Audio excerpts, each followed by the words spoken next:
폭우가 쏟아지던 그날 밤이었습니다.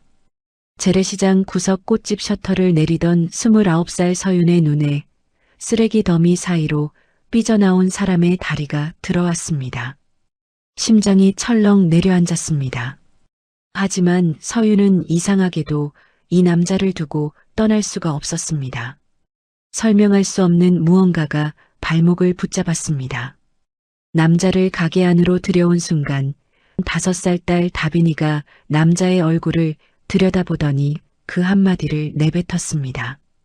아빠를 단 한 번도 본 적 없는 아이가요. 서윤의 등골이 서늘해졌습니다. 다빈아, 그게 무슨 소리야? 하지만 다빈이는 고개를 젓더니 자기가 제일 아끼는 담요를 가져와 남자의 몸 위에 덮어주었습니다. 그땐 아무도 몰랐습니다. 쓰레기 더미에서 죽어가던 이 남자가 수조원대 대기업의 회장이었다는 것을요. 대체 그에겐 무슨 일이 있었던 걸까요? 사연 시작 전 구독과 좋아요 눌러주시고 어디서 듣고 계신지 댓글 남겨주시면 그곳에 행복과 행운이 가득 깃들길 바라겠습니다. 그날 밤 서윤의 인생은 완전히 달라졌습니다. 하지만 그 순간이 올 때까지 서윤은 자신의 일상이 얼마나 위태로운 줄도 모른 채 하루하루를 버티고 있었습니다. 29살 서윤이 운영하는 다빈 꽃집은 재래시장 구석, 사람들의 발길이 가장 뜸한 자리에 있었습니다. 간판의 페인트는 반쯤 벗겨져 있었고 셔터는 열 때마다 삐걱거리는 소리를 냈죠. 그래도 서윤에게 이 작은 가게는 세상 전부였습니다. 5살 딸 다빈이를 먹이고 재우고 내일을 약속할 수 있는 유일한 터전이었으니까요. 그날도 서윤은 팔리지 않은 꽃들의 시든 잎을 하나하나 정리하며 하루를 마무리하고 있었습니다. 장마철 폭우가 시장 골목을 때리고 있었고 좁은 배수로는 이미 넘쳐 흘러 시장 바닥 전체가 물바다였습니다. 서윤은 다빈이가 가게 안쪽 작은 매트 위에서 곤히 잠든 것을 확인하고 나서 마지막으로 셔터를 내리러 밖으로 나섰습니다. 바로 그때였습니다. 쓰레기 더미 사이로 사람의 다리가 삐져나와 있었습니다. 서윤은 처음엔 자신의 눈을 의심했습니다. 비에 젖어 너덜너덜해진 옷까지, 맨발에 낀 진흙, 그리고 축 늘어진 팔 하나가 빗줄기 사이로 보였습니다. 서윤은 심장이 쿵 내려앉는 느낌을 받으며 조심스럽게 다가갔습니다. 남자였습니다. 30대쯤 되어 보이는 수염이 덥수룩하게 자란 남자가 쓰레기 더미에 반쯤 파묻힌 채 미동도 없이 누워 있었습니다. 서윤은 떨리는 손으로 남자의 코끝에 손등을 가져다 댔습니다. 아주 희미하지만 따뜻한 숨결이 느껴졌습니다.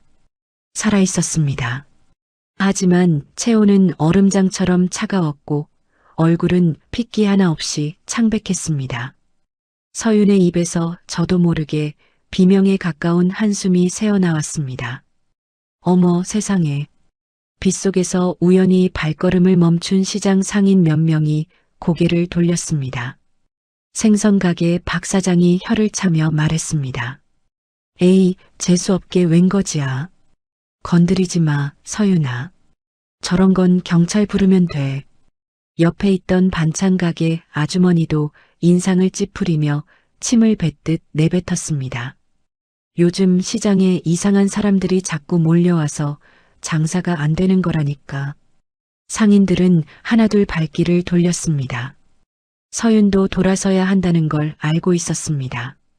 혼자 아이를 키우는 젊은 여자가 정체 모를 남자를 거둔다는 건 위험한 일이었으니까요. 하지만 폭우 속에 버려진 사람 곁을 그냥 지나치기엔 서윤의 마음 한구석이 자꾸만 발목을 잡았습니다. 결국 서윤은 이를 악물고 남자의 축 처진 팔을 자신의 어깨에 걸쳤습니다. 남자의 몸은 비에 흠뻑 젖어 무거웠고 진흙과 쓰레기 냄새가 코를 찔렀습니다. 서윤은 비틀거리면서도 한 발 한 발 남자를 끌어가게 안으로 옮겼습니다.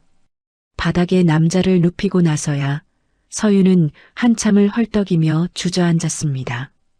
구석에 있던 낡은 난로에 불을 붙이자 가게 안이 서서히 따뜻해지기 시작했습니다. 그때 작은 발소리가 들렸습니다.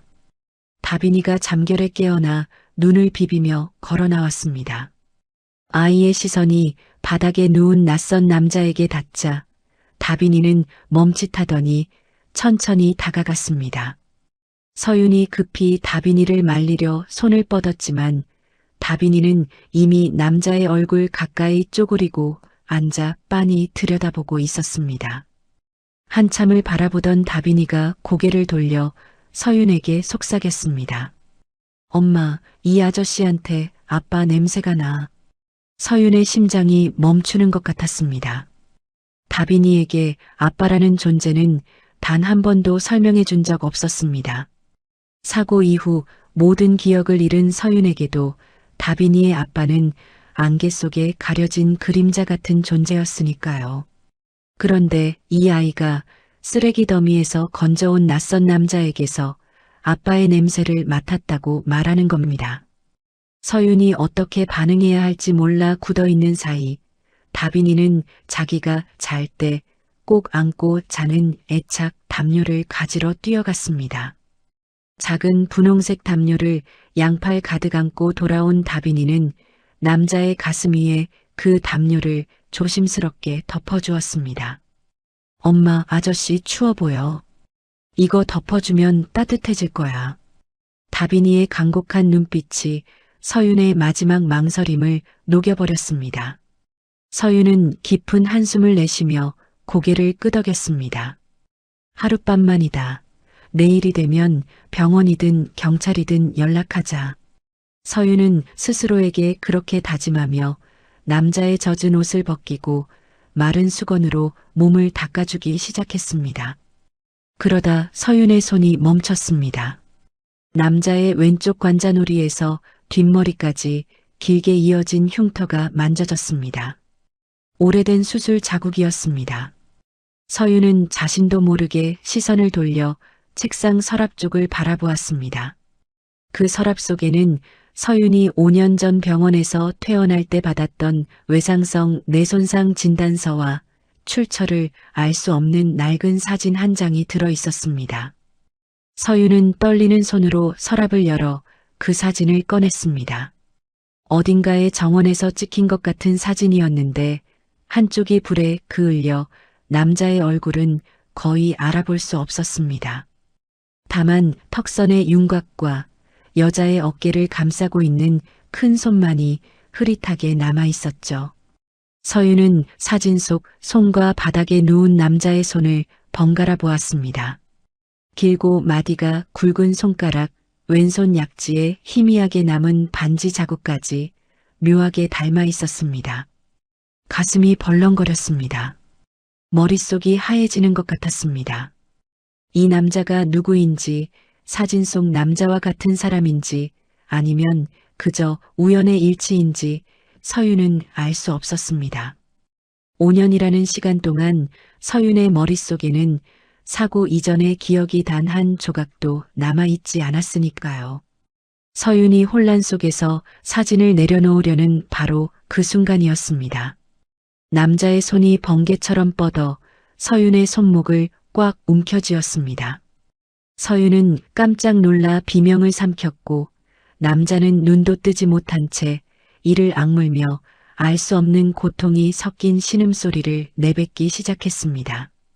그 힘이 어찌나 강했던지 서윤은 손목을 빼지도 못하고 남자의 일그러진 얼굴을 가까이서 마주할 수밖에 없었습니다. 남자의 입술이 파르르 떨리며 무언가를 말하려는 듯 움직였습니다.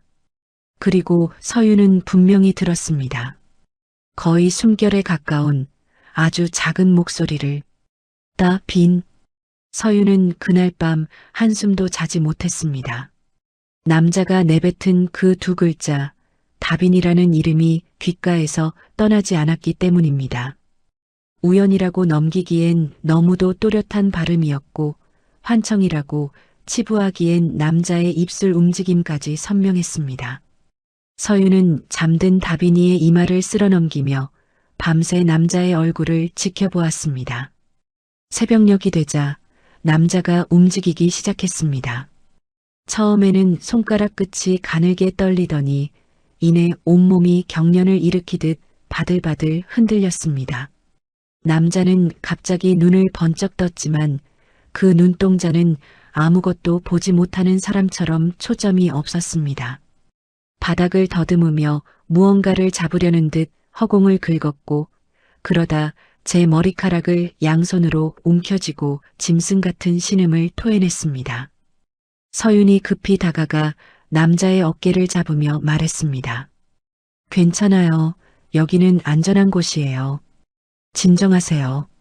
하지만 남자의 귀에는 아무 말도 들리지 않는 것 같았습니다.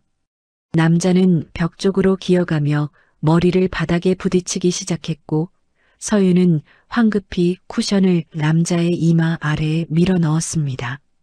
발작은 몇 분이나 계속되었고 남자는 온몸이 땀으로 흥건해진 채 겨우 조용해졌습니다. 서윤이 물을 떠다 남자의 입술에 대어주자 남자가 갈라진 목소리로 물었습니다. 여기가 어디죠? 나는 누구죠? 자신의 이름조차 기억하지 못하는 사람이었습니다. 서윤은 가슴이 먹먹해지며 차마 대답을 하지 못했습니다. 자신 역시 5년 전의 기억을 모두 잃어버린 사람이었으니까요. 기억을 잃는다는 것이 얼마나 두렵고 외로운 일인지 서윤은 누구보다 잘 알고 있었습니다. 날이 밝자 소문은 삽시간에 시장 전체로 퍼졌습니다. 꽃집 서윤이가 정체불명의 거지를 집에 들였다는 이야기에 상인들은 수군거리기 시작했습니다. 생선가게 박 사장이 꽃집 앞을 지나다 안을 기웃거리며 소리쳤습니다. 서윤아, 저 미친 귀신 같은 놈 당장 내보내. 시장에 무슨 일이라도 생기면 어쩌려고 그래. 채소가게 김아주머니도 빗자루를 들고 달려와 남자를 쓸어내듯 내쫓으려 했습니다. 남자는 벽구석에 웅크린 채 두 팔로 머리를 감싸고 온몸을 떨고 있었고 상인 서너 명이 거친 말을 쏟아내며 남자를 밀어내려 했습니다. 바로 그때 서윤이 두 팔을 벌려 남자 앞을 가로막았습니다. 이 사람은 아픈 사람이에요. 제가 책임질 테니까 제발 그냥 두세요. 서윤의 눈에 눈물이 그렁그렁 맺혀 있었지만 목소리만큼은 단호했습니다. 상인들은 못마땅한 표정으로 혀를 차며 돌아갔고 서윤은 그제야 무릎에서 힘이 빠져 그 자리에 주저앉았습니다. 남자는 그 뒤로도 하루에 서너 번씩 발작을 일으켰습니다. 눈앞이 흐려질 때마다 남자의 눈동자는 공포로 가득 찼고 입에서는 끊어지는 비명이 새어나왔습니다. 서윤이 무슨 일이냐고 물을 때마다 남자는 같은 말을 되풀이했습니다. 검은 옷을 입은 사람이 보여요. 나를 밀어요. 아래로, 계속 아래로. 그것은 꿈이 아니라 환영이었습니다. 남자의 몸속에 남아있는 독소가 신경을 자극할 때마다 나타나는 과거의 잔상이었습니다. 검은 정복을 입은 누군가가 자신의 등을 떠미는 장면, 발밑이 사라지는 감각, 끝없이 추락하는 공포. 남자는 그 환영이 올 때마다 벽을 짚고 일어나려 했지만 번번이 무릎이 꺾여 쓰러졌습니다. 서윤은 그럴 때마다 남자의 등을 쓸어주며 가만히 옆에 앉아 있었습니다. 괜찮다는 말 대신 그냥 곁에 있어 주었습니다. 그로부터 사흘 뒤의 일이었습니다. 시장 입구가 갑자기 술렁이기 시작했습니다. 검은색 대형 세단 세대가 좁은 시장 골목 앞에 줄지어 멈춰 섰고 양복 차림의 남자들이 우르르 쏟아져 나왔습니다. 상인들이 불안한 눈빛으로 서로를 바라보는 사이 가운데 차의 뒷문이 열리며 한 남자가 천천히 내렸습니다. 한성그룹 부회장 박도준이었습니다. 50대 초반의 박도준은 값비싼 캐시미어 코트깃을 세운 채 시장 입구를 훑어보았습니다. 그의 눈에는 이 낡고 허름한 시장이 마치 밟아도 되는 벌레처럼 보이는 듯 했습니다. 박도준은 비서에게 고개짓을 했고 비서가 두꺼운 서류 뭉치에서 공고문 한 장을 꺼내 시장 게시판에 붙였습니다. 전통시장 재개발 확정 공고. 상인들이 우르르 몰려와 공고문 앞에 섰습니다. 재개발이라는 단어가 눈에 들어오는 순간 시장 전체가 얼어붙었습니다. 30년 넘게 이 자리를 지켜온 상인들의 얼굴이 하얗게 질렸고 누군가는 주저앉아 울기 시작했습니다. 하지만 박도준에게 그런 것은 아무 의미도 없었습니다. 그날 오후 박도준의 부하 4명이 서윤의 꽃집으로 들이닥쳤습니다. 정장 차림에 선글라스를 낀 남자들은 가게 안을 둘러보더니 코웃음을 쳤습니다. 그중 덩치가 가장 큰 남자가 서윤 앞에 서며 입을 열었습니다. 내일 해 뜨기 전까지 여기 비워. 안 그러면 중장비 불러서 밀어버린다. 서윤이 항의하려 한 발 앞으로 나서자 남자가 서윤의 어깨를 밀쳤습니다. 서윤은 뒤로 비틀거리다 진열대에 부딪혀 넘어졌고 화분 2개가 바닥에 떨어져 산산조각이 났습니다. 엄마! 안쪽에서 뛰어나온 다빈이가 넘어진 서윤을 끌어안으며 울음을 터뜨렸습니다. 다빈이의 작은 몸이 나뭇잎처럼 떨리고 있었고 서윤은 무력감에 입술을 깨물며 아이를 꽉 안았습니다. 부하들은 겁을 줄 만큼 줬다는 듯 씩 웃고는 돌아갔습니다. 서윤은 깨진 화분 조각들 사이에 앉아 한참 동안 일어나지 못했습니다. 흙 묻은 손으로 다빈이의 눈물을 닦아주면서도 서윤의 눈에서는 멈출 수 없는 눈물이 흘러내렸습니다. 이 가게를 잃으면 서윤에게는 아무것도 남지 않았습니다. 다빈이를 데리고 갈 곳도 기댈 사람도 아무것도 없었습니다. 그 시각 박도준은 시장 입구에 세워둔 세단 안에서 유리창 너머를 내다보고 있었습니다. 비서가 조심스럽게 보고했습니다. 부회장님, 해당 구역 상인들에게 1차 통보를 완료했습니다. 박도준은 고개를 끄덕이다가 문득 시선을 멈췄습니다. 꽃집 앞 처마 밑에 웅크리고 앉아있는 남자가 눈에 들어왔습니다. 때가 잔뜩 낀 옷에 헝클어진 머리카락, 얼핏 보면 시장에서 구걸하는 불황자에 불과했습니다. 박도준의 입꼬리가 비틀어졌습니다. 저런 쓰레기들까지 돌아다니니 이 시장의 꼴이 이 모양이지. 저것도 치워.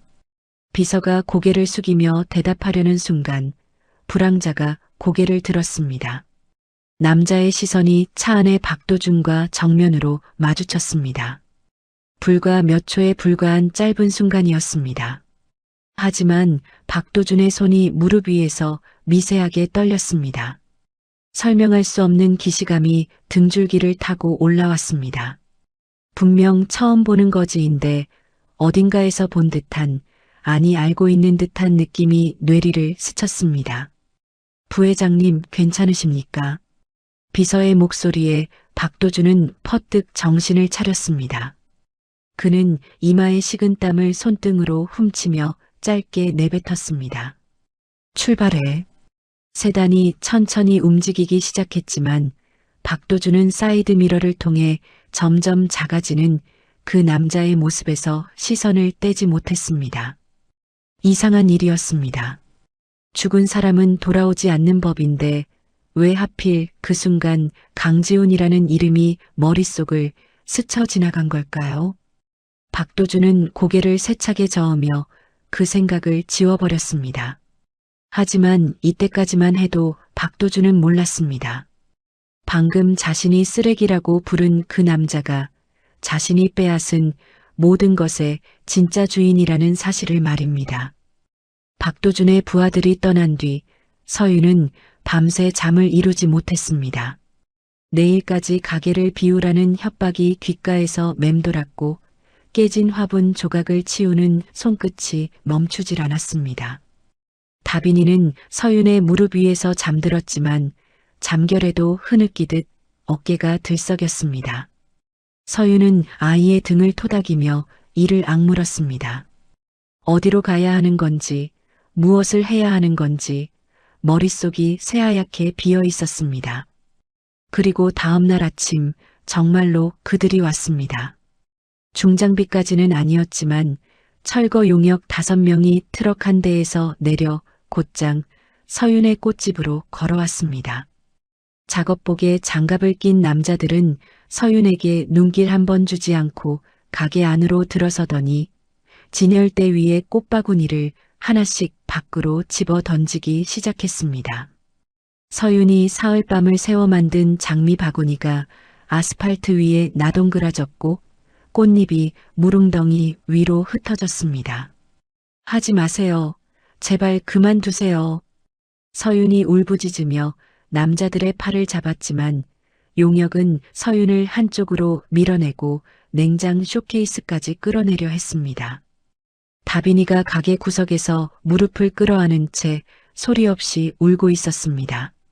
시장 상인들은 멀찍이 서서 안타까운 눈으로 바라보기만 할 뿐 누구 하나 나서지 못했습니다. 자신들도 언제 같은 꼴을 당할지 모른다는 두려움이 그들의 발을 붙잡고 있었으니까요. 바로 그 순간이었습니다. 가게 구석 낡은 난로 옆에 웅크리고 있던 남자의 눈빛이 돌변했습니다. 지우는 그때까지 무릎을 감싸 안은 채 벽에 기대어 있었는데 다빈이의 울음소리가 귀에 닿는 순간 온몸의 근육이 일제히 긴장하는 것을 느꼈습니다. 머리가 아닌 몸이 먼저 반응했습니다. 심장이 격렬하게 뛰기 시작했고 시야가 오히려 맑아졌습니다. 지훈이 천천히 일어섰습니다. 용역 중 한 명이 냉장고를 끌다 말고 지훈을 보더니 코웃음을 쳤습니다. 뭐야 이거지가. 꺼져. 건드리면 다친다. 지훈은 대답하지 않았습니다. 대신 한 발, 두 발 앞으로 걸어 나와 서윤과 다빈이 앞을 가로막았습니다. 등을 곧게 세운 지훈의 자세가 달라져 있었습니다. 구부정하게 웅크리던 거지의 모습이 아니라 마치 오랫동안 훈련받은 사람처럼 무게중심이 낮고 안정적이었습니다. 용역 하나가 성큼 다가와 지훈의 멱살을 잡으려 손을 뻗었습니다. 그 다음 순간 아무도 예상하지 못한 일이 벌어졌습니다.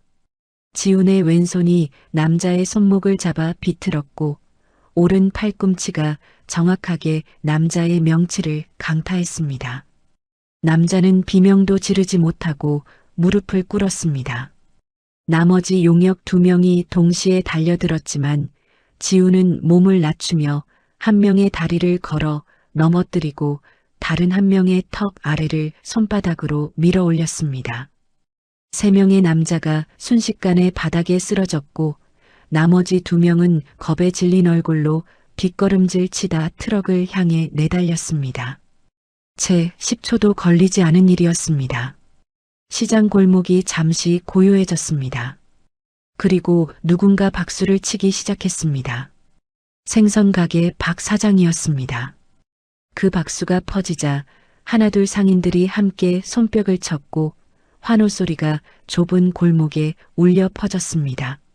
며칠 전만 해도 미친 귀신이라고 내쫓으려 했던 사람들이 이제는 지훈을 영웅처럼 바라보고 있었습니다. 하지만 지훈은 환호를 듣지 못하는 것처럼 서 있었습니다. 자신의 손을 내려다보며 떨리는 숨을 내쉬고 있었습니다. 방금 몸이 움직인 방식, 상대의 급소를 정확히 타격한 감각, 그 모든 것이 기억이 아닌 근육에 새겨진 것이었습니다. 머리는 아무것도 모르는데 몸은 모든 것을 기억하고 있었습니다. 그 괴리감이 지훈을 어지럽게 만들었고 서윤이 달려와 지훈의 팔을 잡아주지 않았다면 그 자리에서 쓰러졌을 겁니다.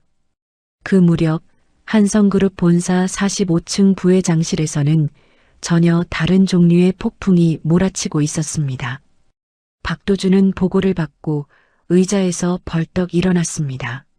시장의 거지가 훈련받은 전문가 수준의 무술로 용역들을 제압했다는 말에 그의 얼굴이 종이장처럼 하얘졌습니다.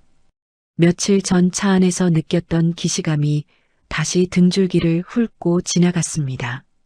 그 거지의 사진은 찍었나? 비서가 고개를 저었습니다. 박도준은 이를 악물며 책상을 주먹으로 내리쳤습니다. 만에 하나, 정말 만에 하나라도 그자가 강지훈이라면. 박도준의 이마에 식은땀이 맺혔습니다. 5년 전 그날 절벽 위에서 강지훈의 차를 밀어버린 것은 분명히 자신이었습니다. 아무도 살아남을 수 없는 높이였습니다. 시신도 찾지 못했지만 그건 바다가 삼켜버렸기 때문이라고 스스로를 납득시켜 왔습니다. 하지만 시신이 없다는 것은 죽음을 확인하지 못했다는 뜻이기도 했습니다. 박도준은 떨리는 손으로 전화기를 들었습니다. 그가 연결한 곳은 법원이었습니다. 강지훈의 실종이 선고된 지 5년, 이제 법적으로 사망 선고를 신청할 수 있는 시점이 되었습니다. 박도준은 즉시 사망 선고 신청서를 작성하도록 지시했습니다. 강지훈이 법적으로 죽은 사람이 되어야만 자신이 차지한 모든 것이 완전히 자기 것이 될 수 있었으니까요. 거기서 멈추지 않았습니다. 박도준은 뒷주머니에서 두툼한 봉투를 꺼내 비서에게 건넸습니다. 목격자를 만들어. 강지훈이 바다에 투신하는 걸 봤다는 사람 2명이면 충분해. 비서가 봉투를 받아들며 고개를 숙였고 박도준은 창밖을 내다보며 낮은 목소리로 중얼거렸습니다. 죽은 놈은 죽은 채로 있어야지. 그 사이 시장에서는 작은 기적 같은 일이 벌어지고 있었습니다. 다빈이가 지훈의 손을 잡고 가게 뒤쪽 좁은 화장실로 데려갔습니다. 작은 고사리 같은 손으로 수도꼭지를 틀고 비누를 집어 거품을 냈습니다. 그리고는 까치발을 하고 서서 지훈의 얼굴에 거품을 묻히기 시작했습니다. 아저씨 얼굴이 너무 까매. 다빈이가 씻겨줄게. 지훈은 아이의 손길에 멈칫했습니다. 얼마나 오랫동안 누군가의 손길을 느끼지 못했던 걸까요? 따뜻한 물과 부드러운 아이의 손가락이 얼굴 위를 쓸어갈 때마다 지훈의 굳어있던 표정이 조금씩 풀려갔습니다. 다빈이는 지훈의 머리카락까지 꼼꼼하게 감겨주었고 물이 사방으로 튀어 화장실 바닥이 흥건해져도 까르르 웃었습니다. 서유는 그 모습을 지켜보다가 조심스럽게 가위를 들고 다가왔습니다. 지훈의 덥수룩한 수염을 한 올 한 올 정리하기 시작했습니다. 가위가 지나갈 때마다 지훈의 턱선이 드러났고 이목구비가 선명해져 갔습니다. 광대뼈 위로 깊게 팬 눈, 날카롭지만 어딘가 슬퍼 보이는 눈매, 곧은 콧날. 때와 수염 아래 감춰져 있던 지훈의 본래 얼굴은 거지의 것이 아니었습니다. 서유는 가위를 든 채 잠시 숨을 멈췄습니다. 이 얼굴을 어디선가 본 것 같다는 느낌이 또다시 스쳐 지나갔지만 기억의 문은 여전히 굳게 닫혀 있었습니다. 수염을 깎고 난 뒤 다빈이가 어디선가 깨진 거울 조각을 가져왔습니다. 아저씨, 이제 잘생겨졌다. 한번 봐봐. 지훈은 거울 조각을 받아들고 자신의 얼굴을 들여다보았습니다. 거울 속에 비친 것은 낯선 남자의 얼굴이었습니다. 하지만 그 순간 머릿속을 번개처럼 관통하는 통증이 밀려왔습니다. 깨진 거울의 균열 사이로 무언가가 번쩍였습니다.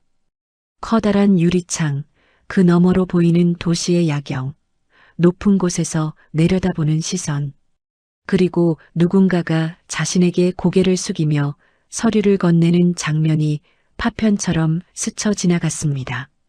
지훈은 거울을 떨어뜨렸습니다. 심장이 미칠 듯이 뛰었고 이마에는 굵은 땀방울이 흘러내렸습니다. 파편 같은 기억은 순식간에 사라져버렸지만 가슴 한가운데를 짓누르는 강렬한 감정만은 오래도록 남았습니다.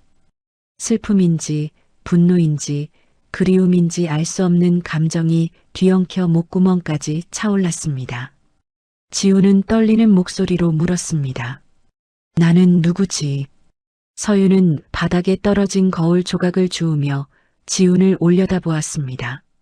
기억을 잃은 사람이 자신을 찾으려 발버둥 치는 모습이 마치 5년 전의 자신을 보는 것 같아 가슴이 저려왔습니다. 서윤은 아무 말도 하지 못한 채 그저 안쓰러운 눈빛으로 지훈을 바라보았습니다. 이때까지만 해도 이 세 사람은 몰랐습니다. 지훈이 찾으려는 과거가 서윤이 잃어버린 과거와 같은 곳을 향하고 있다는 것을, 그리고 그 과거의 한가운데에 다빈이라는 이름이 놓여 있다는 것을 말입니다. 용역들을 물리친 뒤 시장의 분위기가 조금씩 달라지기 시작했습니다. 상인들은 여전히 지훈을 경계하면서도 예전처럼 노골적으로 내쫓으려 하지는 않았습니다. 오히려 생선 가게 박 사장이 먼저 다가와 말없이 고등어 2마리를 건네기도 했고, 떡집 할머니가 송편 한 봉지를 서윤의 가게 앞에 슬쩍 놓고 가기도 했습니다. 사람들은 입으로는 아무 말도 하지 않았지만 작은 호의로 고마움을 표현하고 있었습니다. 서윤은 지훈에게 시장에서 산 낡은 면바지와 줄무늬 티셔츠를 입혔습니다. 거지 차림을 벗고 깨끗한 옷을 입은 지훈은 비록 여전히 마른 체구에 눈 밑이 깊게 패여 있었지만 어딘가 모르게 반듯한 인상을 풍겼습니다. 서윤은 지훈에게 이름을 지어주기로 했습니다. 지훈이 자기 이름을 기억하지 못하는 이상 부를 이름이 필요했으니까요. 성이 강씨라고 했었죠. 그럼 그냥 강씨라고 부를게요. 지훈은 고개를 끄덕였습니다. 강씨. 그 이름이 입에 붙기까지는 오래 걸리지 않았습니다. 서윤은 지훈에게 꽃 배달 일을 맡겼습니다. 시장 안팎으로 주문이 들어오면 꽃바구니를 들고 배달하는 단순한 일이었지만 무거운 상자를 나르고 계단을 오르내리는 것은 체력이 필요한 작업이었습니다. 지훈은 한마디 불평 없이 묵묵히 꽃상자를 날랐습니다. 빈손으로 돌아올 때면 양손 가득 시장 골목에서 주워온 빈 화분을 들고 왔고, 서윤은 그 화분에 새 흙을 채워 모종을 심었습니다. 시장 상인들은 그런 지훈을 보며 킬킬거렸습니다. 서윤이네 기둥서방 또 꽃 들고 뛴다. 거지에서 배달부로 승진했네, 승진. 지훈은 그런 말들을 들어도 표정 하나 변하지 않았습니다. 다만 다빈이가 시장 골목에서 놀다가 그런 소리를 들을 때면 아이가 상처받지 않도록 슬쩍 다빈이의 귀를 손으로 막아주곤 했습니다. 다빈이는 그런 지훈의 손을 꼭 잡고 시장 구석구석을 돌아다니며 상인들에게 자랑했습니다. 우리 강씨 아저씨는 나쁜 사람들 혼내주는 영웅이야. 진짜 멋있어. 아이의 맑은 목소리에 상인들은 웃음을 터뜨렸고, 지훈은 민망한 듯 고개를 숙이면서도 입꼬리가 살짝 올라가는 것을 숨기지 못했습니다. 다빈이의 작은 손을 잡고 골목을 걸을 때면 지훈은 가슴 한편에서 따뜻한 무언가가 피어오르는 것을 느꼈습니다.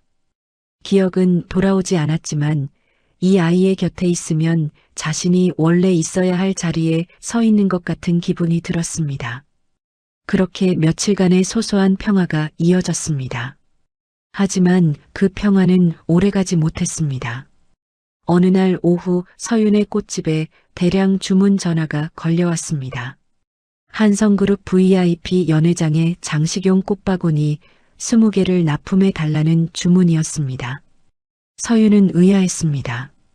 재래시장 구석의 작은 꽃집의 대기업 연회장 주문이라니 분명 무언가 이상했습니다.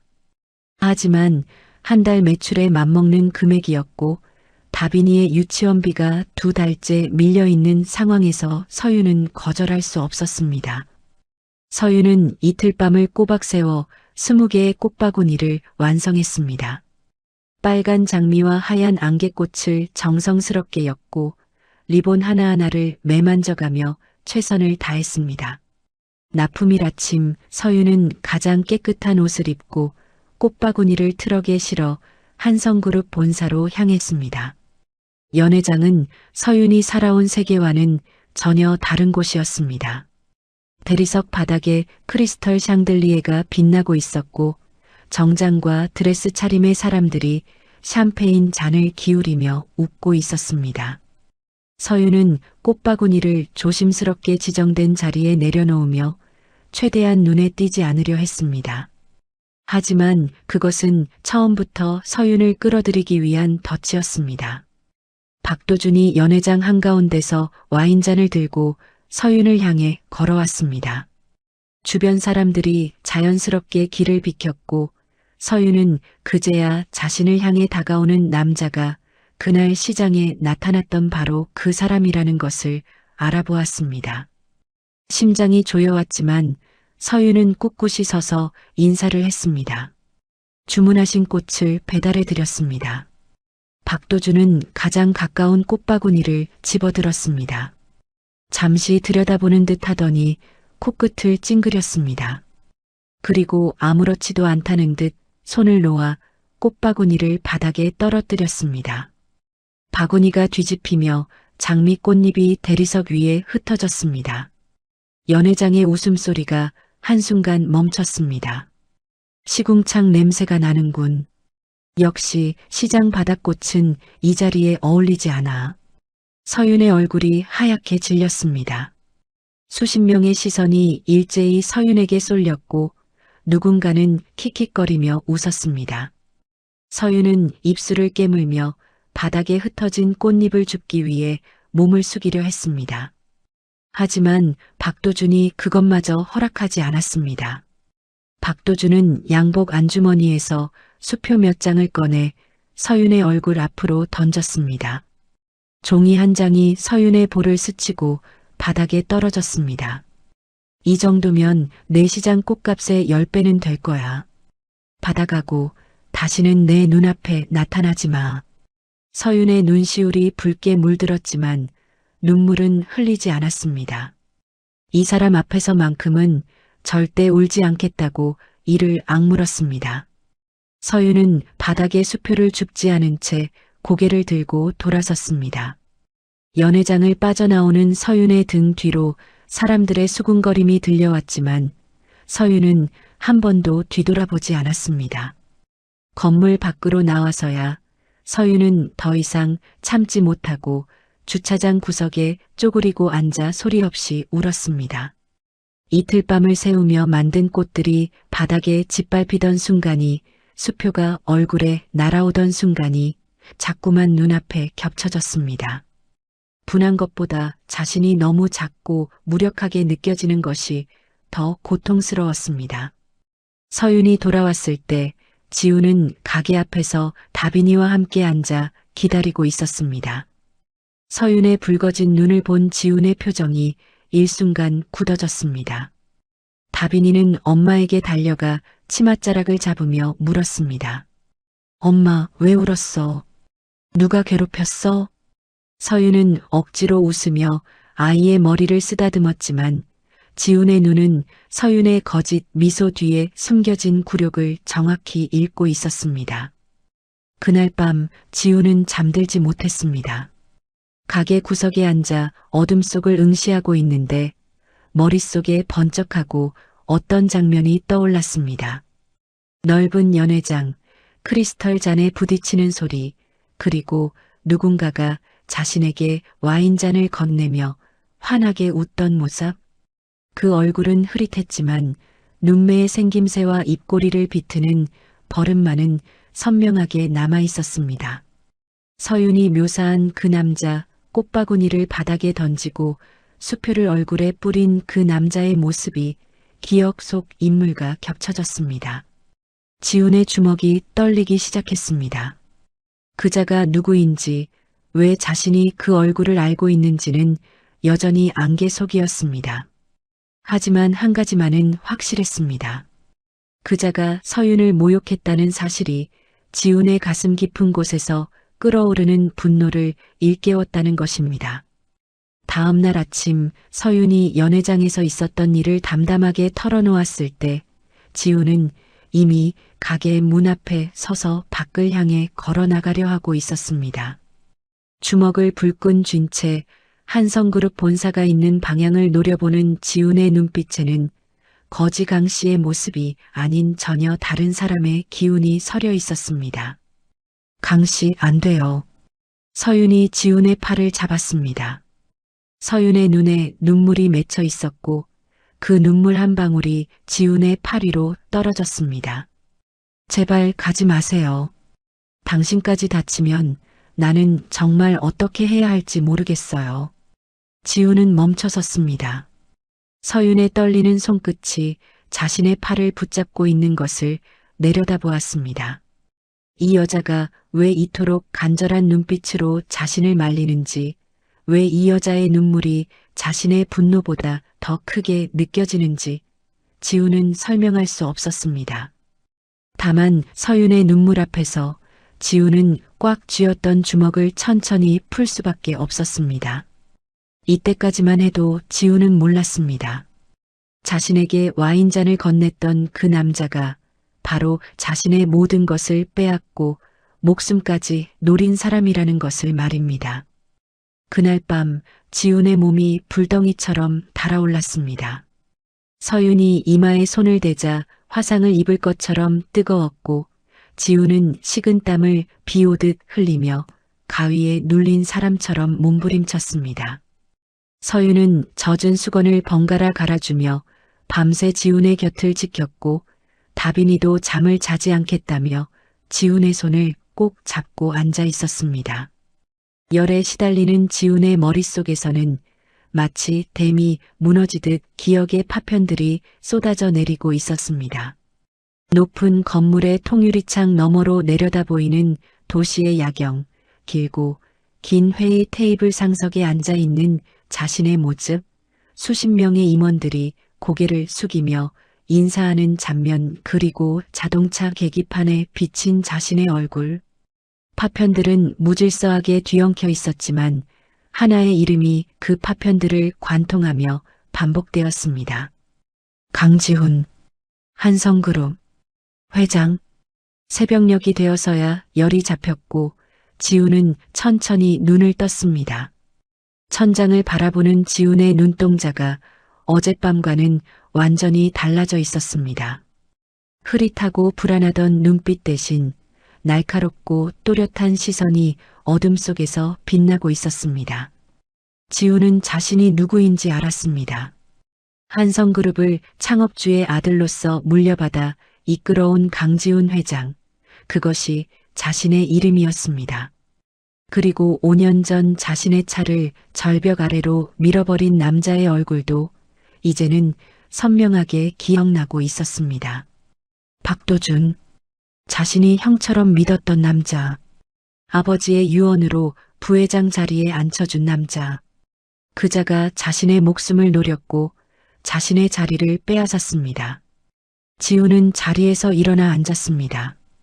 옆에서 지훈의 손을 잡은 채 잠든 다빈이의 얼굴을 내려다보았습니다.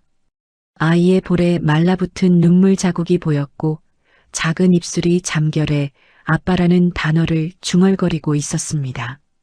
지훈의 눈시울이 뜨거워졌습니다. 이 아이가 자신의 딸이라는 것을 이제는 의심하지 않았습니다. 5년이라는 시간 동안 아버지 없이 자란 아이, 그 세월을 혼자 감당해온 서윤. 지훈은 이를 악물었습니다. 하지만 지훈은 곧바로 움직이지 않았습니다. 지금 자신이 살아있다는 사실이 박도준에게 알려지면 서윤과 다빈이에게 어떤 위험이 닥칠지 알 수 없었습니다. 박도준은 한 번 사람을 죽이려 한 자였고 두 번째는 더 철저하게 할 것이 분명했습니다. 지훈은 결심했습니다. 아직은 거지 강 씨로 남아야 한다고, 때가 올 때까지 자신의 정체를 숨겨야 한다고 말입니다. 그날부터 지훈은 겉으로는 여전히 말수적은 꽃배달부 강 씨였지만 안으로는 완전히 다른 사람이 되어 있었습니다. 시장 뒷골목의 공중전화 부스에서 지훈은 오랫동안 잊고 있던 전화번호 하나를 떠올려 눌렀습니다. 신호음이 4번 울린 뒤 낯익은 목소리가 수화기 너머로 들려왔습니다. 여보세요. 장비서 나야.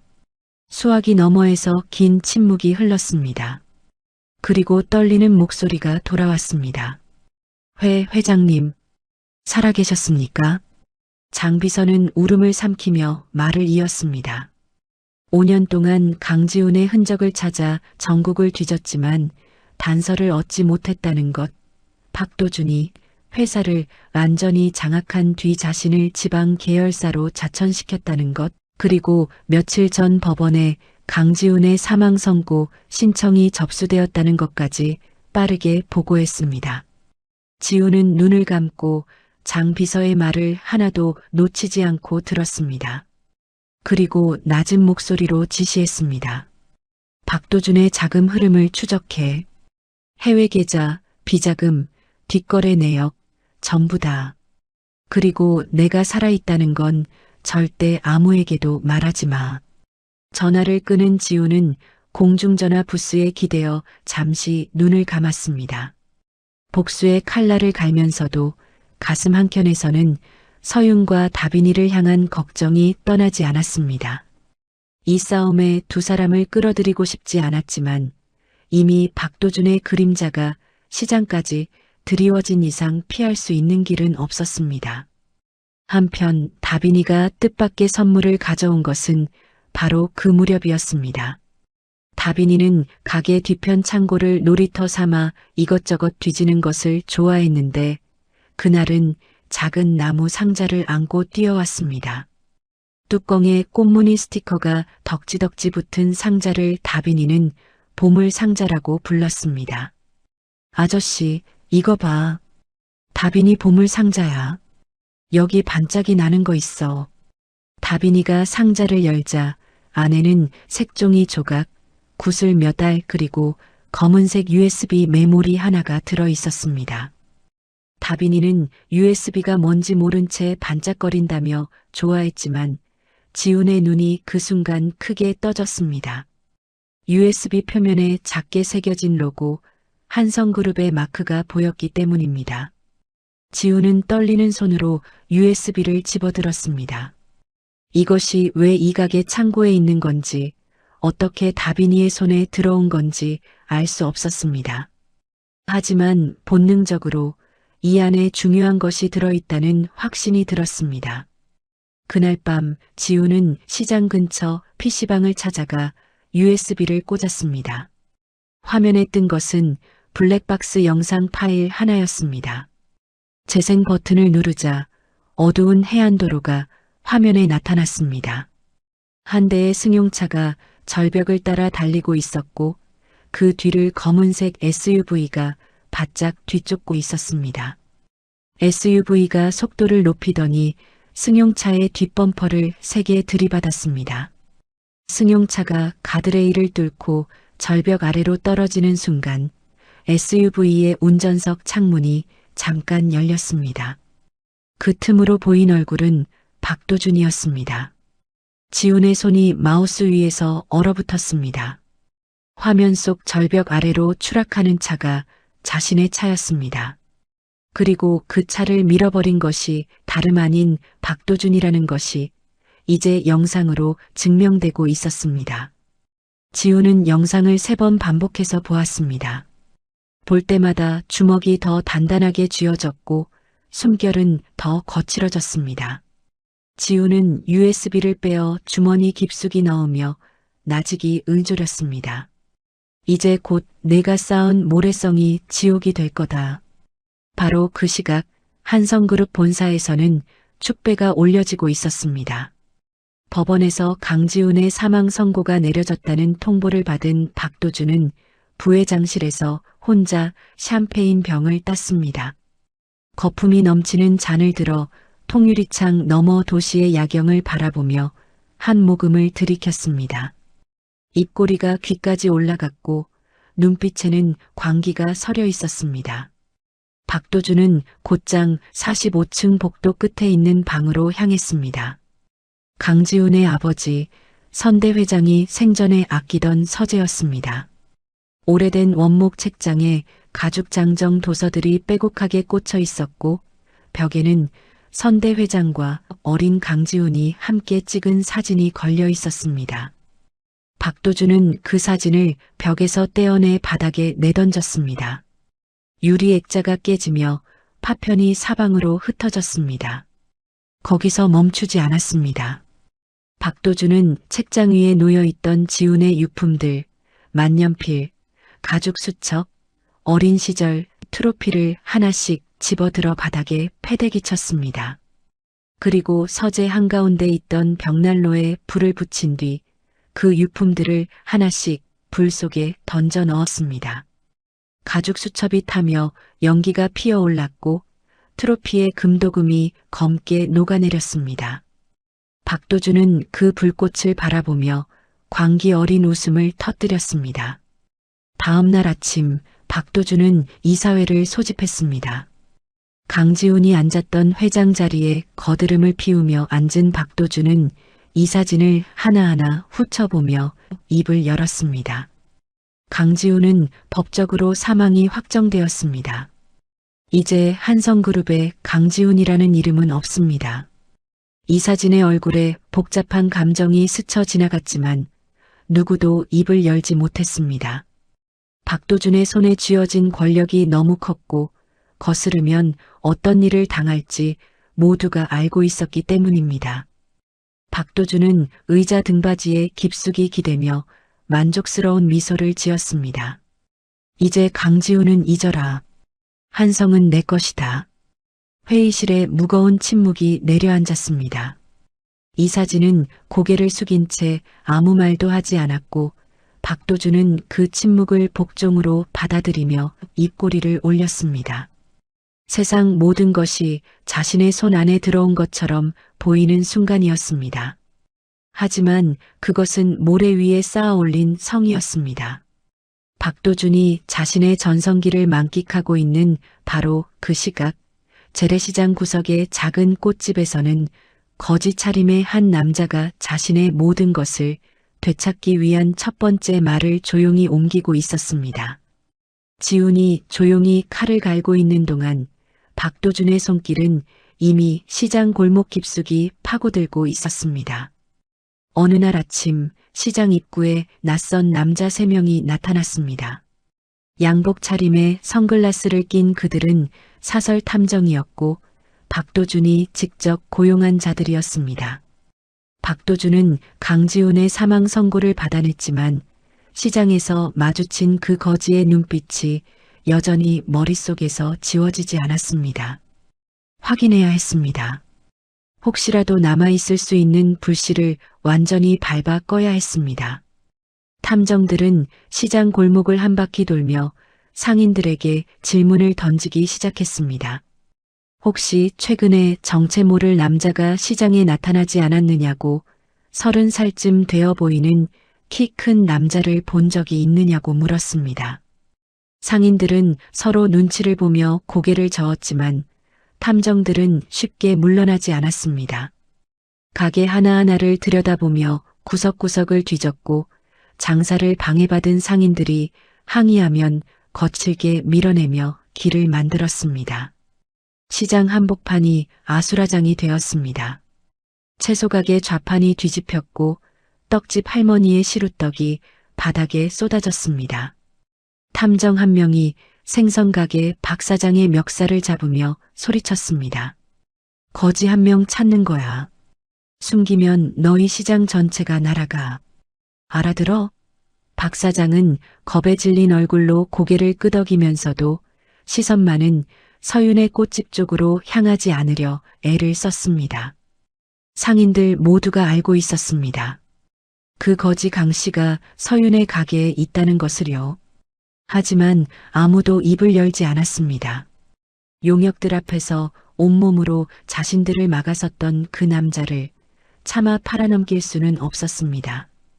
탐정들이 서윤의 꽃집 앞에 도달하기 직전 지훈은 이미 가게 뒤편 하수구 통로를 통해 빠져나간 뒤였습니다. 장비서와의 통화에서 박도준이 탐정을 보냈다는 첩보를 미리 입수한 덕분이었습니다. 하지만 탐정들은 가게 안을 샅샅이 뒤졌고 간판을 발로 걷어차 부숴버렸습니다. 다빈 꽃집이라고 서윤이 직접 손으로 쓴 그 간판이 두 동강 나서 바닥에 나뒹굴었습니다. 서윤은 부서진 간판 조각을 주워 안은 채 골목 구석에 쪼그리고 앉아 다빈이를 꼭 끌어안았습니다. 다빈이의 몸이 사시나무처럼 떨리고 있었고 서윤도 공포에 질린 채 숨을 죽이고 있었습니다. 이 사람들이 왜 자신의 가게를 부수는 건지, 강 씨를 왜 이렇게까지 찾는 건지 서윤은 알 수 없었습니다. 다만 거대한 무언가가 자신과 다빈이를 집어삼키려 한다는 공포만이 온몸을 짓누르고 있었습니다. 탐정들이 떠난 뒤에도 시장은 한동안 조용해지지 않았습니다.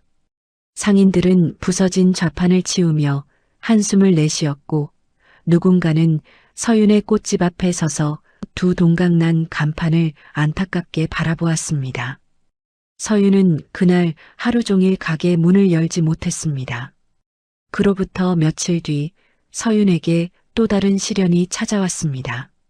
다빈이의 겨울옷이 모두 낡아 더 이상 입힐 수 없게 되었고 서윤은 적은 돈을 쥐고 시내 백화점으로 향했습니다. 평소에는 시장 안옷가게에서 해결했지만 다빈이가 유치원 발표회에 입을 옷만큼은 조금이라도 좋은 것을 사주고 싶었습니다. 서윤은 세일 코너에서 가장 저렴한 원피스를 골라들고 계산대로 향했습니다. 바로 그 순간 등 뒤에서 날카로운 목소리가 들려왔습니다. 어머, 이게 누구야? 시장 바닥에서 꽃 파는 아가씨 아니에요? 서윤이 돌아보자 모피 코트를 걸친 중년 여성이 서 있었습니다. 박도준의 부인 최연아였습니다. 연회장에서 박도준이 서윤을 모욕하던 그날 옆에서 킬킬거리며 웃었던 바로 그 여자였습니다. 최연아의 옆에는 비슷한 차림의 여자 2명이 더 있었고 세 사람 모두 서윤을 위아래로 훑어보며 비웃음을 머금고 있었습니다. 세일 코너에서 옷을 고르다니 역시 시궁창 출신은 어딜 가도 시궁창이네. 서윤은 아무 말도 하지 않았습니다. 이 자리를 빨리 벗어나야 한다는 것만 생각하며 다빈이의 손을 잡고 돌아서려 했습니다. 하지만 최연아가 서윤의 앞을 가로막았습니다.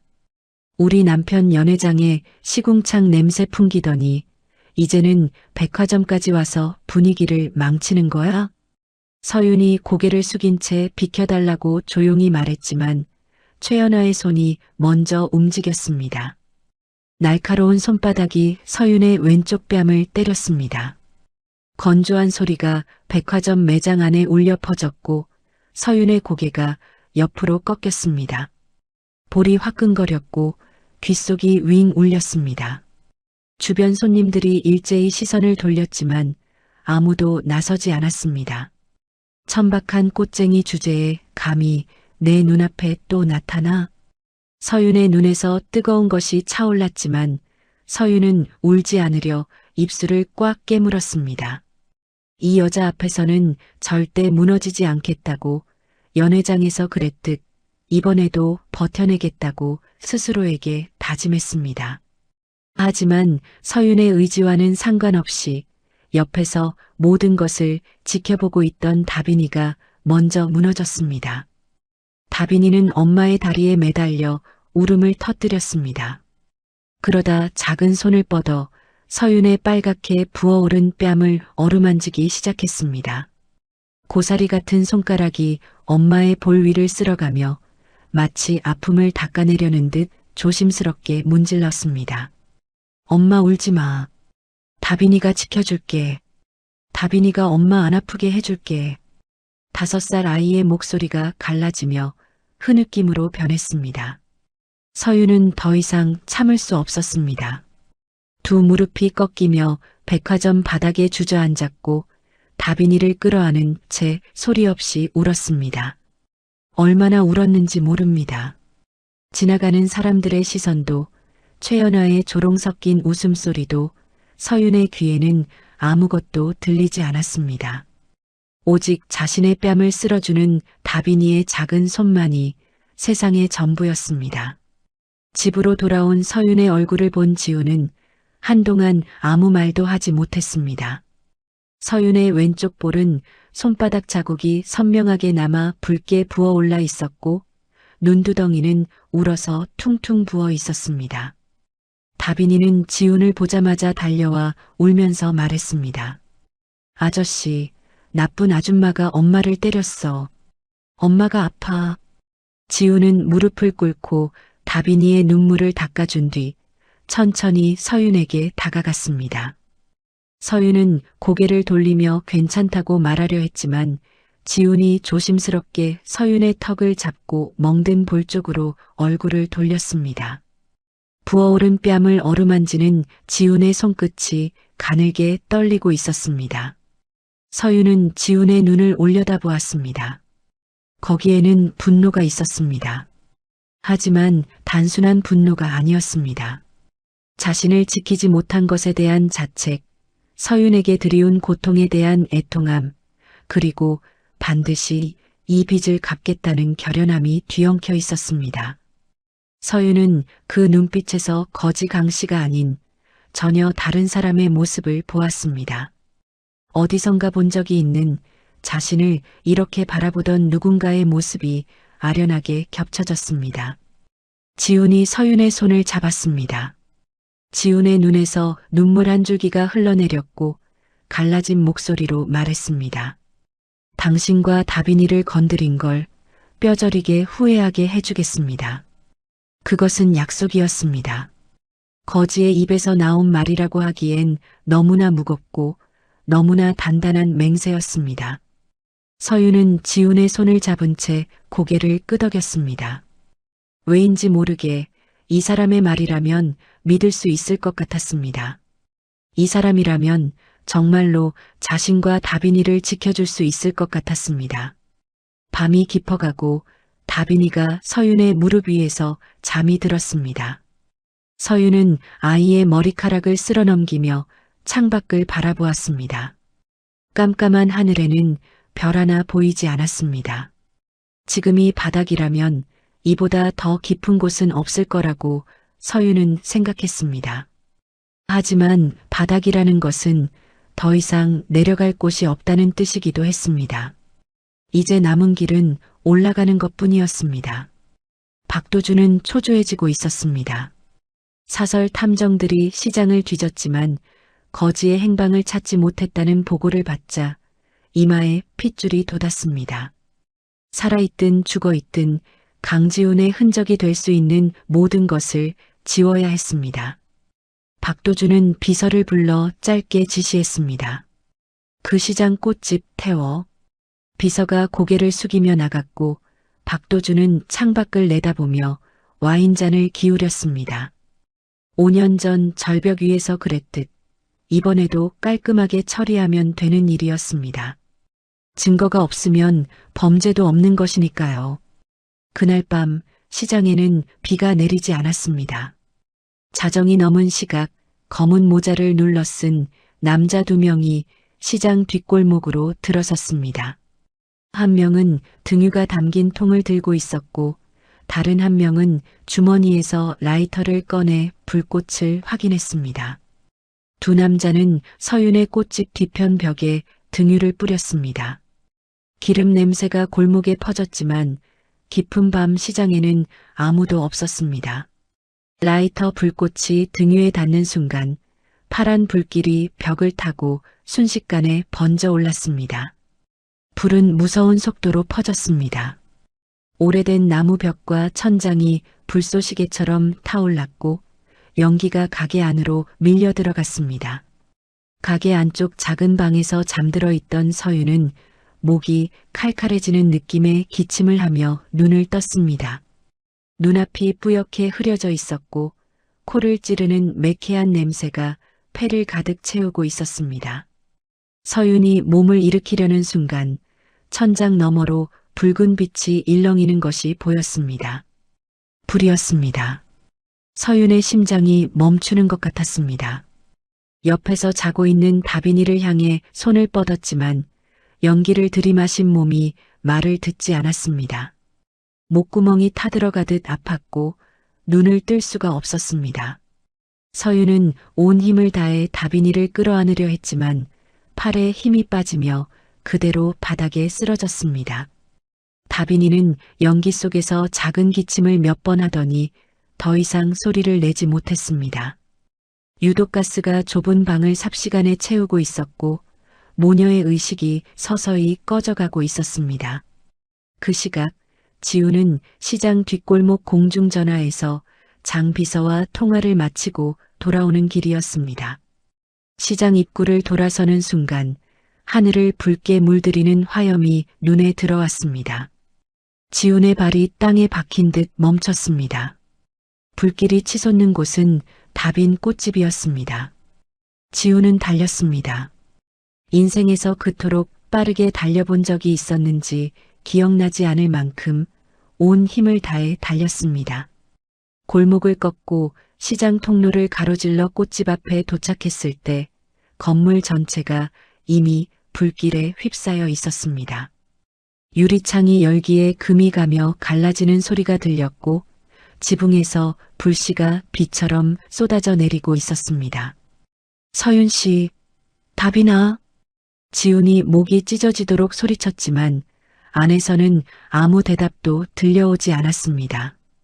시장 상인들이 하나둘 뛰어나와 물 양동이를 가져왔지만 불길은 이미 사람의 힘으로 막을 수 있는 수준을 넘어서 있었습니다. 누군가가 소방서에 전화를 걸었고 누군가는 지훈의 팔을 잡아 말렸습니다. 안 돼, 들어가면 죽어. 지훈은 그 손을 뿌리쳤습니다. 가게 앞에 놓여있던 물 양동이를 집어 온몸에 끼얹었고 바닥에 떨어져 있던 젖은 담요를 집어들어 머리부터 어깨까지 둘둘 감았습니다. 그리고 뒤도 돌아보지 않고 불길 속으로 뛰어들었습니다. 안으로 들어선 순간 지옥이 펼쳐졌습니다. 사방이 불이었고 천장에서 타다 남은 목재가 떨어져 내리고 있었습니다. 연기가 너무 짙어 한치 앞도 보이지 않았고 숨을 들이마실 때마다 폐가 찢어지는 것 같았습니다. 지우는 젖은 담요로 코와 입을 막은 채 바닥을 더듬으며 안쪽 방을 향해 나아갔습니다. 불길이 등을 핫찼고 팔뚝에 화상 자국이 생겼지만 지우는 멈추지 않았습니다. 방문을 발로 걷어차고 들어서자 바닥에 쓰러져 있는 서윤과 다빈이가 보였습니다. 두 사람 모두 의식이 없었고 얼굴이 그 으름으로 검게 물들어 있었습니다. 지우는 먼저 다빈이를 왼팔로 안아 올렸습니다. 아이의 몸이 인형처럼 축 늘어져 있었고 숨소리가 거의 느껴지지 않았습니다. 오른팔로 서윤의 허리를 감싸 들어 올렸지만 두 사람을 동시에 안은 지훈의 무릎이 꺾이며 비틀거렸습니다. 돌아갈 길이 없었습니다. 들어왔던 입구는 이미 천장이 무너져 내려 막혀 있었습니다. 지훈은 이를 악물고 옆쪽 창문을 바라보았습니다. 유리가 열기에 금이 가 있었지만 아직 깨지지는 않았습니다. 지훈은 등에 두른 젖은 담요를 다빈이와 서윤의 몸 위에 덮어 감싼 뒤 옆으로 몸을 틀어 어깨로 창문을 들이받았습니다. 유리가 산산조각이 나며 파편이 사방으로 흩어졌습니다. 차가운 바깥 공기가 얼굴을 때렸고 지우는 두 사람을 양팔에 안은 채 창틀을 너머 밖으로 뛰어내렸습니다. 지면에 부딪히며 무릎이 꺾였고 등에 날카로운 통증이 느껴졌지만 다빈이와 서윤은 놓지 않았습니다. 지훈이 두 사람을 안고 건물에서 빠져나온 직후 가게 안에 있던 가스통이 폭발했습니다. 굉음과 함께 불기둥이 하늘로 솟아올랐고 다빈 꽃집이 무너져 내렸습니다. 서윤이 다빈이라는 이름을 걸고 지켜온 삶의 터전이 한순간에 잿더미가 되어 사라졌습니다. 지훈은 폭발의 충격파에 앞으로 고꾸라지며 쓰러졌습니다. 하지만 쓰러지는 순간에도 다빈이와 서윤을 감싼 두 팔은 풀리지 않았습니다. 시장 상인들이 달려와 세 사람을 끌어냈고 누군가가 구급차를 불렀습니다. 생선가게 박 사장이 지훈의 등에 물을 끼얹으며 울먹였습니다. 야, 이 미친 사람아. 이러다 죽을 뻔했잖아. 지우는 대답할 힘도 없이 바닥에 누운 채 서윤의 손만 꼭 잡고 있었습니다. 의식이 희미해지는 와중에도 다빈이의 작은 숨소리가 곁에서 들리는 것을 확인하고서야 눈을 감았습니다. 병원이었습니다. 서윤이 눈을 떴을 때 가장 먼저 본 것은 하얀 천장이었습니다. 코에는 산소 호흡기가 꽂혀 있었고 팔에는 수액줄이 연결되어 있었습니다. 옆 침대에서 다빈이가 작은 숨소리를 내며 자고 있었고 아이의 코에도 같은 호흡기가 달려 있었습니다. 서윤은 안도의 한숨을 내쉬며 고개를 돌렸습니다. 반대편 침대에 지훈이 누워 있었습니다. 팔과 등에 화상 드레싱이 감겨 있었고 얼굴 곳곳에 그을음과 찰과상이 남아 있었습니다. 서윤은 천천히 손을 뻗어 지훈의 손가락을 잡았습니다. 그 순간 머릿속에 번쩍하고 섬광이 터졌습니다. 불꽃이었습니다. 하지만 꽃집의 화재가 아니었습니다. 5년 전 절벽 아래로 떨어지는 차 안에서 본 불꽃이었습니다. 깨진 앞유리 너머로 스쳐 지나간 하늘, 바다에 부딪히기 직전 옆자리에서 자신의 손을 잡아준 남자의 손, 그리고 그 남자가 마지막으로 외쳤던 이름. 서윤. 기억의 문이 열렸습니다. 댐이 무너지듯 5년간 닫혀있던 과거가 한꺼번에 밀려왔습니다. 정원에서 웃으며 사진을 찍던 날, 배 위에서 지훈이 서윤의 머리카락을 넘겨준 손길, 다빈이가 태어나던 날분만 실밖에서 눈물을 글썽이며 서성이던 지훈의 모습, 그리고 그 모든 행복을 한순간에 절벽 아래로 밀어버린 검은 SUV까지 모든 것이 돌아왔습니다. 서윤은 숨을 멈춘 채 지훈의 얼굴을 바라보았습니다. 그을음과 상처 아래 5년 전 자신이 사랑했던 남자의 얼굴이 보였습니다. 서윤의 입술이 파르르 떨렸고 참을 수 없는 울음이 목구멍까지 치밀어 올랐습니다. 서윤은 수액줄이 연결된 채로 침대에서 내려와 지훈의 곁으로 다가갔습니다. 두 손으로 지훈의 볼을 감싸 잡았을 때 지훈이 눈을 떴습니다. 두 사람의 시선이 마주쳤습니다. 서윤의 눈에서 눈물이 쏟아졌고 갈라진 목소리가 병실의 고요한 공기를 채웠습니다. 지훈 씨, 이제 다 기억나요. 우리 다빈이 아빠, 당신이 맞죠? 지훈의 눈에서도 뜨거운 것이 흘러내렸습니다. 아무 말도 하지 못한 채 서윤의 손을 잡고 자신의 이마에 가져다 대었습니다. 5년이라는 시간이 갈라놓았던 두 사람의 기억이 마침내 하나로 이어지는 순간이었습니다. 서윤의 기억이 돌아온 그 밤, 두 사람은 병실 침대 위에 나란히 앉아 오랫동안 말이 없었습니다. 다빈이는 옆 침대에서 깊이 잠들어 있었고 복도 너머로 간호사의 발소리만 간간히 들려왔습니다. 서윤이 먼저 입을 열었습니다. 지훈 씨, 그날 일이 전부 기억나요. 5년 전 그날. 지훈은 고개를 끄덕였습니다.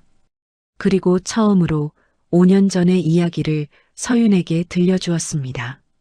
한성그룹의 강지훈 회장과 꽃꽂이 강사 한서윤이 처음 만난 것은 한성그룹 창립 기념 행사장이었습니다.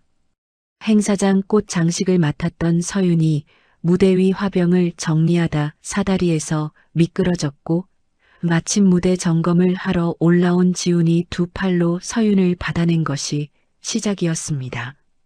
서윤은 당황해서 연신 고개를 숙였고 지훈은 괜찮냐는 말 대신 서윤이 만든 꽃 장식을 가리키며 말했습니다. 이 꽃을 엮은 사람의 손이 다치면 안 되니까 조심하라고요. 그 한마디가 서윤의 가슴에 깊이 박혔습니다. 두 사람의 만남은 조용히 이어졌습니다. 지훈은 대기업 총수라는 이름이 무색하게 소탈한 사람이었고 서윤은 화려한 것과는 거리가 먼 평범한 여자였습니다.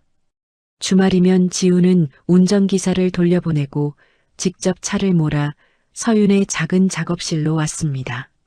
서윤이 꽃을 다듬는 동안 지우는 옆에 앉아 서류를 보았고 서윤은 가끔 지훈의 양복 주머니에 작은 꽃 한 송이를 꽂아주곤 했습니다. 거창한 데이트도 호화로운 선물도 없었지만 두 사람에게는 그것으로 충분했습니다. 다빈이가 태어난 것은 두 사람이 만난 지 1년 반이 지난 뒤였습니다. 결혼식은 올리지 못했습니다. 한성그룹 이사회가 신분 차이를 문제 삼았고 특히 부회장 박도준이 가장 강하게 반대했습니다. 박도준은 지훈에게 말했습니다.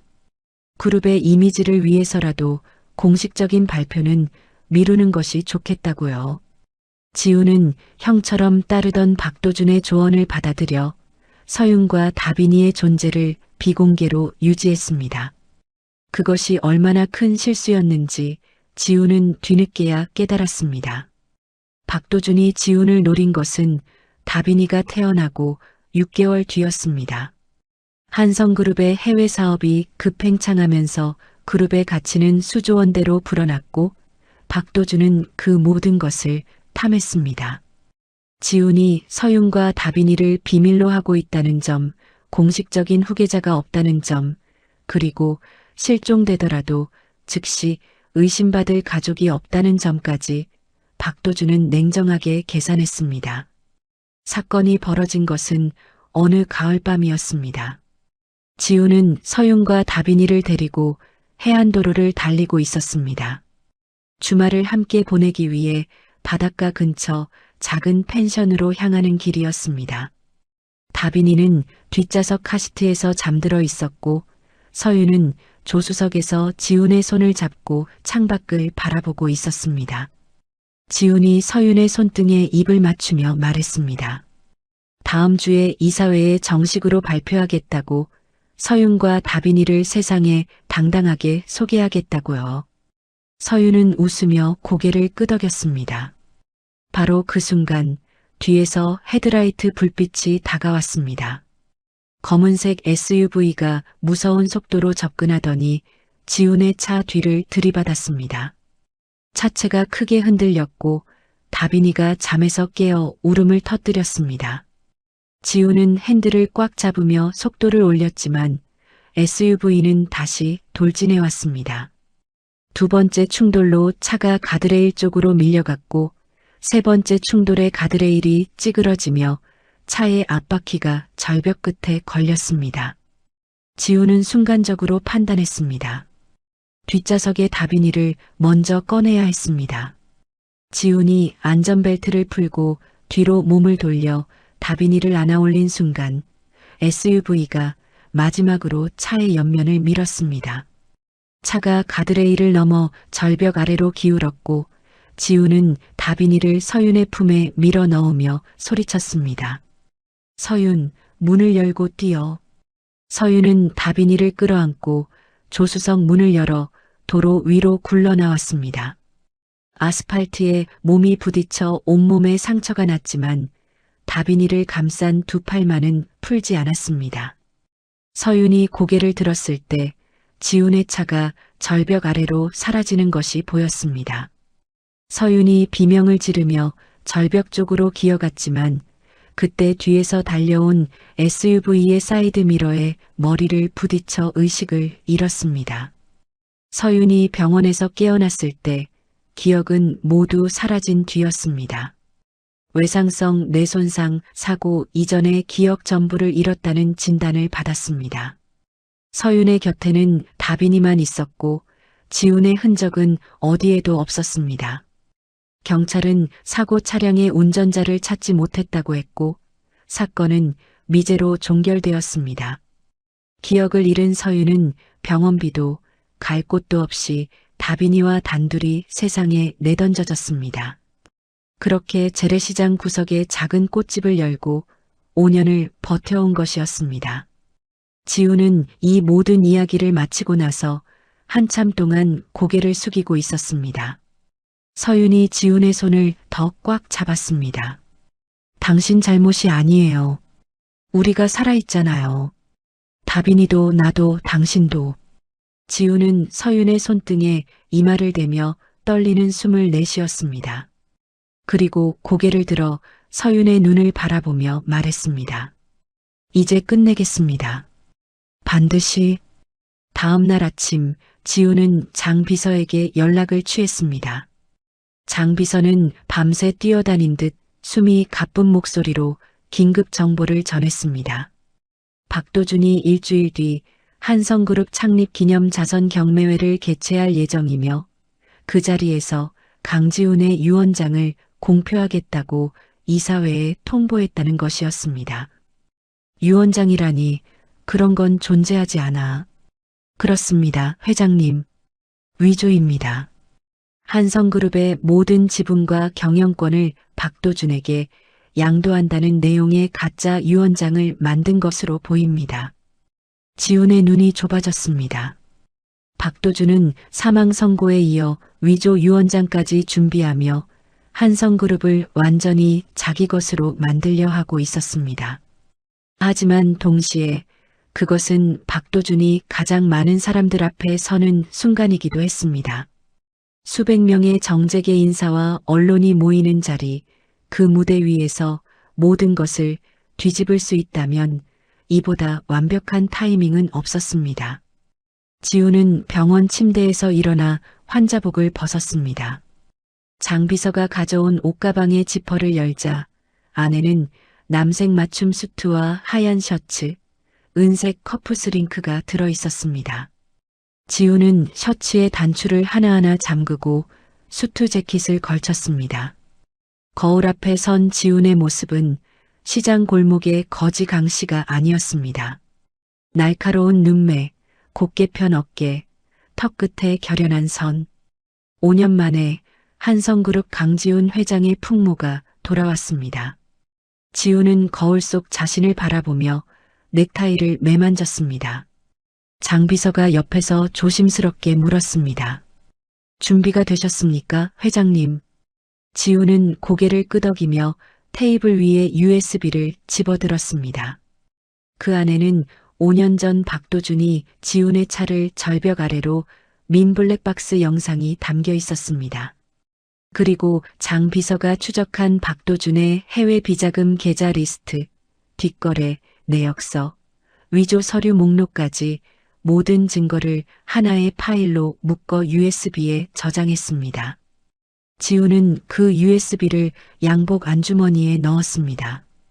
이 작은 장치 하나가 박도준이 5년간 쌓아 올린 모든 것을 무너뜨릴 열쇠였습니다. 그때 병실 문이 열리며 서윤이 다빈이의 손을 잡고 들어왔습니다. 수트를 차려입은 지훈의 모습을 본 서윤은 잠시 멈칫했습니다. 재래시장에서 꽃상자를 나르던 강씨가 아닌 처음 만났던 날의 강지훈이 거기 서 있었습니다. 서윤의 눈시울이 뜨거워졌지만 이번에는 울지 않았습니다. 대신 지훈의 넥타이를 가지런히 매만져주며 조용히 고개를 끄덕였습니다. 다빈이가 지훈에게 뛰어와 손을 잡았습니다. 아이는 양복을 입은 아빠의 모습이 신기한 듯 올려다보며 환하게 웃었습니다. 아빠, 진짜 멋있다. 나쁜 아저씨 꼭 혼내주고 와. 지우는 무릎을 꿇고 다빈이의 눈높이에 맞춰 아이의 볼에 입을 맞추었습니다. 다빈아, 아빠가 약속할게. 이제 다시는 엄마랑 다빈이를 울게 만들지 않을 거야. 다빈이가 새끼손가락을 내밀었고 지우는 자신의 새끼손가락을 걸어주었습니다. 서윤이 두 사람의 손 위에 자신의 손을 겹쳤습니다. 세 사람의 손이 하나로 모인 그 순간 작은 병실 안에 오랫동안 느끼지 못했던 따뜻한 기운이 가득 찼습니다. 지훈이 병실을 나서 검은색 세단에 올라탔습니다. 장 비서가 운전석에 앉아 엔진을 걸었고 차가 병원 주차장을 빠져나갔습니다. 백미러 속으로 병원 건물이 작아져갔고 지훈은 정면을 바라보며 낮은 목소리로 말했습니다. 장 비서, 쇼를 시작하지. 장 비서가 미소를 지으며 대답했습니다. 네, 회장님. 오래 기다렸습니다. 차가 한성그룹 본사를 향해 속도를 높였습니다. 5년 전 빼앗긴 모든 것을 되찾기 위한 마지막 무대가 시작되려 하고 있었습니다. 한성그룹 창립 기념 자선 경매회는 서울 최고급 호텔 그랜드 볼룸에서 열렸습니다. 로비부터 행사장 입구까지 붉은 카펫이 깔려 있었고 대형 샹들리에가 수천 개의 빗줄기를 쏟아내고 있었습니다. 정재계 인사, 대기업 총수, 국회의원, 그리고 수십 명의 기자들이 행사장을 가득 채웠습니다. 카메라 플래시가 쉴 새 없이 터졌고 샴페인 잔이 부딪히는 소리가 홀 전체에 울려 퍼졌습니다. 한성그룹의 위상을 과시하듯 모든 것이 화려하고 완벽했습니다. 그 무대의 중심에 박도준이 서 있었습니다. 검은색 턱시도에 금색 커프스링크를 단 박도준은 행사장을 천천히 걸으며 하객들과 악수를 나누었습니다. 입꼬리에는 여유로운 미소가 걸려 있었고 눈빛에는 승리자의 자신감이 넘쳐 흘렀습니다. 오늘 밤 이 자리에서 강지훈의 유언장을 공표하고 나면 한성그룹은 법적으로도 명목상으로도 완전히 자신의 것이 되는 겁니다. 5년간 공들여 쌓아 올린 계획의 마지막 퍼즐이 맞춰지는 순간이었습니다. 박도준이 단상 위로 올라갔습니다. 마이크 앞에 서자 행사장이 조용해졌습니다. 수백 개의 시선이 일제히 단상으로 쏠렸고 카메라들이 박도준의 얼굴을 클로즈업했습니다. 박도준은 양복 안주머니에서 고급 가죽 케이스를 꺼내 탁자 위에 올려놓았습니다. 케이스 안에는 한성그룹 법무팀이 만든 위조 유언장이 들어있었습니다. 존경하는 내빈 여러분, 오늘 이 뜻깊은 자리에서 고 강지훈 전 회장의 유지를 공표하게 되었습니다. 박도준이 케이스를 열고 유언장을 꺼내 들었습니다. 행사장 전체가 숨을 죽였습니다. 박도준의 입이 유언장의 첫 줄을 읽으려고 벌어지는 바로 그 찰나였습니다. 행사장 양쪽 벽에 설치된 대형 스크린이 일제히 꺼졌다가 다시 켜졌습니다. 박도준이 준비한 축하 영상이 아니었습니다. 화면에 나타난 것은 어두운 해안도로를 달리는 한 대의 승용차 그리고 그 뒤를 맹렬하게 쫓는 검은색 SUV의 블랙박스 영상이었습니다. 행사장에 웅성거림이 퍼졌습니다. 스크린 속에서 SUV가 승용차의 뒤를 들이받았고 차가 가드레일을 뚫고 절벽 아래로 떨어지는 장면이 또렷하게 재생되었습니다. 그리고 SUV의 운전석 창문이 열리며 드러난 얼굴. 5년 전보다 조금 젊지만 틀림없는 박도준의 얼굴이 대형 스크린 가득 비쳤습니다. 행사장이 순식간에 얼어붙었습니다. 박도준의 손에서 유언장이 미끄러져 떨어졌습니다. 얼굴에서 핏기가 빠져나갔고 입술이 파르르 떨렸습니다. 스크린을 올려다보는 박도준의 눈이 공포로 가득 찼습니다. 이것이 어떻게 여기에, 이 영상이 왜 아직 존재하는 거지? 박도준의 머릿속이 하얗게 비어갔습니다. 하지만 충격은 거기서 끝나지 않았습니다. 스크린의 영상이 바뀌었습니다. 이번에는 숫자와 표가 가득한 화면이 나타났습니다. 박도준이 5년간 빼돌린 한성그룹의 비자금 이체 내역이었습니다. 해외 페이퍼 컴퍼니 계좌번호, 이체 날짜, 금액, 수령인까지 모든 것이 적나라하게 공개되었습니다. 3천억 원이 넘는 금액이 박도준 개인의 해외 계좌로 흘러간 기록이 숫자 하나하나 선명하게 찍혀 있었습니다. 행사장이 벌집을 쑤셔놓은 듯 술렁거렸습니다. 기자들이 일제히 카메라를 들어 스크린을 찍기 시작했고 정재계 인사들은 서로의 얼굴을 바라보며 경악을 감추지 못했습니다. 이사회 임원들의 얼굴이 창백하게 질렸고 누군가는 자리에서 벌떡 일어나 출구를 향해 걸어가기 시작했습니다. 박도준이 스크린을 향해 소리쳤습니다. 꺼.